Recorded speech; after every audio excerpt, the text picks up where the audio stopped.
दोस्तों, पुराणों में कहा गया है पाप मोचनी एकादशी व्रत के फलस्वरूप व्यक्ति के जाने अनजाने में किए पाप नष्ट हो जाते हैं और उससे समस्त सुख सुविधाओं का लाभ मिलता है।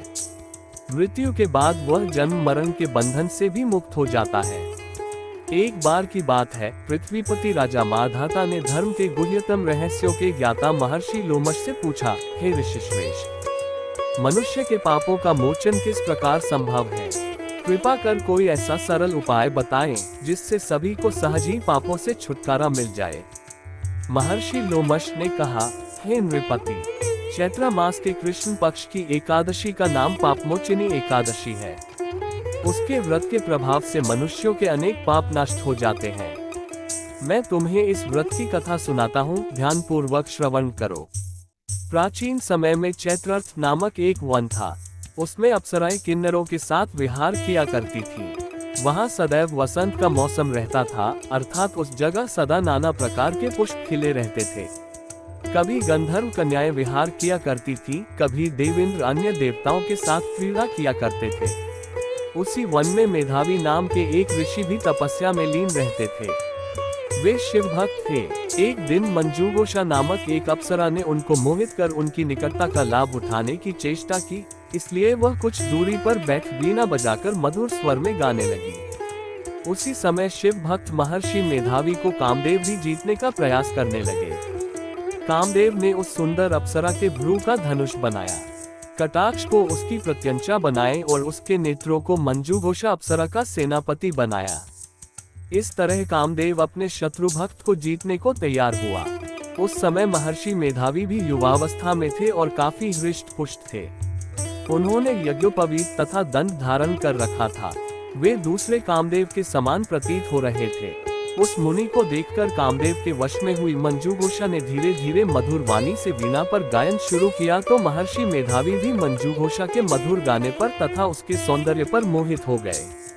वह अप्सरा मेधावी मुनि को कामदेव से पीड़ित जानकर उनसे आलिंगन करने लगी। महर्षि मेधावी उसके सौंदर्य पर मोहित होकर शिव रहस्य को भूल गए और काम के वशीभूत होकर उसके साथ रमण करने लगे।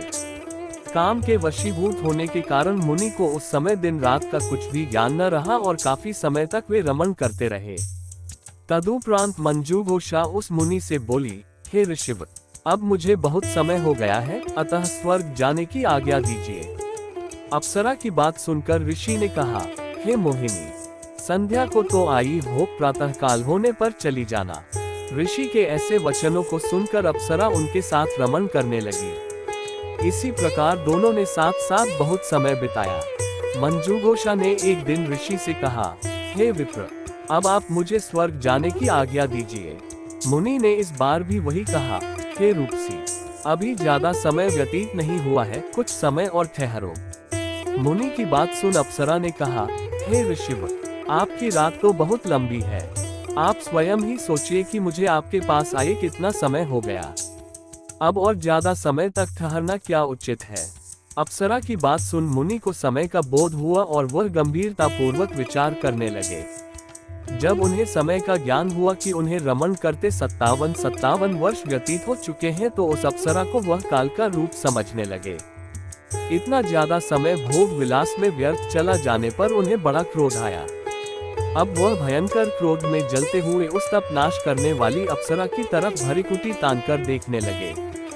क्रोध से उनके अधर कांपने लगे और इंद्रियां बेकाबू होने लगी।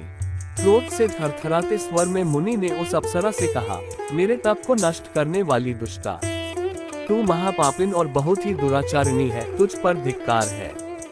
अब तू मेरे श्राप से पिशाचिनी बन जा। मुनि के क्रोधयुक्त श्राप से वह अप्सरा पिशाचिनी बन गई। ये देख वह व्यथित होकर बोली, हे ऋषिव, अब मुझ पर क्रोध त्याग कर प्रसन्न होइए और कृपा करके बताइए कि इस शाप का निवारण किस प्रकार होगा। विद्वानों ने कहा है, साधुओं की संगत अच्छा फल देने वाली होती है और आपके साथ तो मेरे बहुत वर्ष व्यतीत हुए हैं, अतः अब आप मुझ पर प्रसन्न हो जाए, अन्यथा लोग कहेंगे कि एक पुण्य आत्मा के साथ रहने पर मंजूघोषा को पिशाचिनी बनना पड़ा। मंजूघोषा की बात सुनकर मुनि को अपने क्रोध पर अत्यंत ग्लानि हुई, साथ ही अपनी अपकीर्ति का भय भी हुआ। अतः पिशाचिनी बनी मंजूघोषा से मुनि ने कहा, तूने मेरा बड़ा बुरा किया है, किंतु फिर भी मैं तुझे इस श्राप से मुक्ति का उपाय बतलाता हूँ। चैत्र मास के कृष्ण पक्ष की जो एकादशी है उसका नाम पापमोचिनी है। उस एकादशी का उपवास करने से तेरी पिशाचिनी की देह से मुक्ति हो जाएगी। ऐसा कहकर मुनि ने उसको व्रत का सब विधान समझा दिया। फिर अपने पापों का प्रायश्चित करने के लिए वे अपने पिता च्यवन ऋषि के पास गए।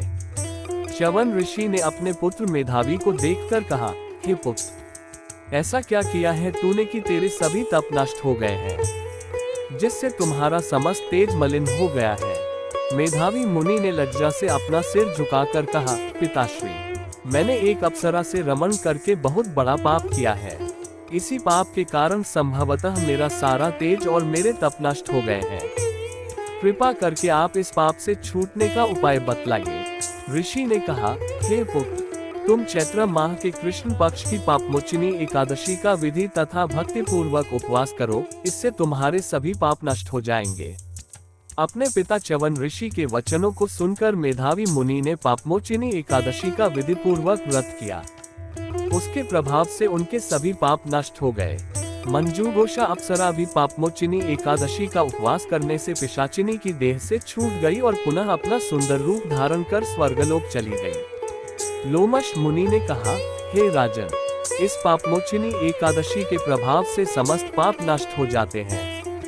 इस एकादशी की कथा के श्रवण व पठन से 1000 गोदान करने का फल प्राप्त होता है।